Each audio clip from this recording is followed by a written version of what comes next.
नमस्कार मैत्रिणींनो, स्वागत करते मी तुमचे माझ्या नवीन यूट्यूब चॅनलवर. मैत्रिणींनो, आपल्या सर्वांनाच असं वाटत असते की मी जीवनामध्ये यशस्वी झालं पाहिजे, यशस्वी व्हायला पाहिजे, मी काहीतरी करायला पाहिजे, मी जे करते ते काम परफेक्ट झालं पाहिजे, ते चांगल्या रीतीनं पूर्ण झालं पाहिजे. तर मग यासाठी आपल्याला काय करता येईल हे आज आपण पाहूया. आपल्याला आपलं काम यशस्वीरित्या पूर्ण करण्यासाठी, आपल्याला यशाकडे जाण्यासाठी काही काही गोष्टी कराव्या लागतील. त्यामधली सर्वात पहिली गोष्ट आहे ती म्हणजे आपण आपल्या दिवसाची सुरुवात ही योगाने किंवा मेडिटेशनने करायला पाहिजे. मी माझी सुरुवात योगाने करते.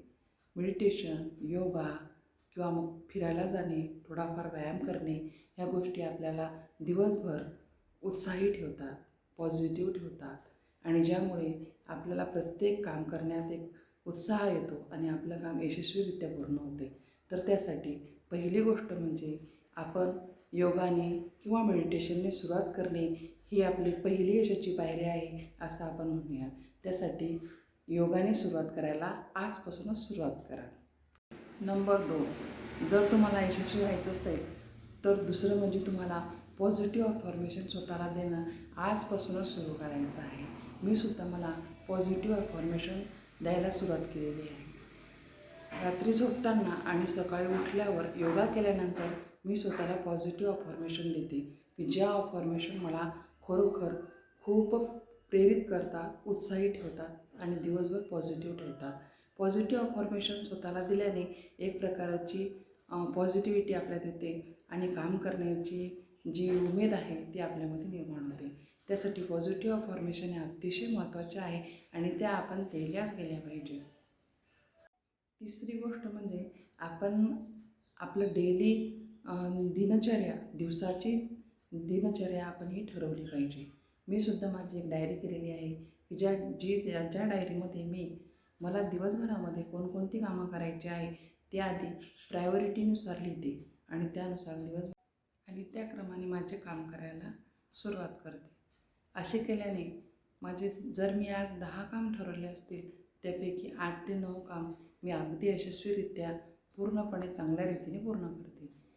त्यासाठी डेली आपण आपली दिनचर्या सेट करणे, आपल्याला काय करायचं आहे हे आधी ठरवणे महत्त्वाचे आहे. चौथी गोष्ट म्हणजे आपण कोणत्या कामासाठी किती वेळ दिला पाहिजे हे सुद्धा त्यावेळेसच ठरवून घ्यायचे आहे.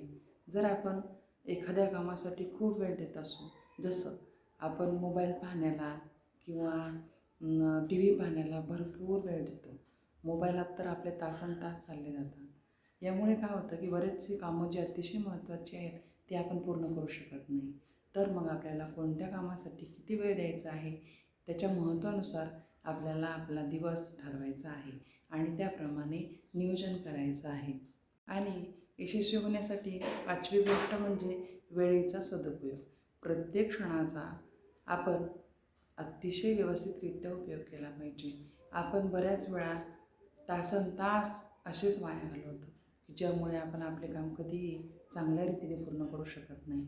त्यासाठी वेळेचा सदुपयोग करणे, प्रत्येक क्षणाचा व्यवस्थित उपयोग करून घेणे, आपल्याला खरोखरी काय करायचं आहे ते आधी ठरवणे आणि त्यानुसार आपले काम करणे ह्या गोष्टी आपल्याला यशाकडे घेऊन जातात. चला तर मग मैत्रिणींनो, ह्या ज्या 5 गोष्टी आज आपण पाहिल्यात त्या आपण आपल्या जीवनामध्ये आजपासूनच आणायला सुरुवात करूया आणि आपलं जीवन अगदी आनंदात घालवूया. बाय.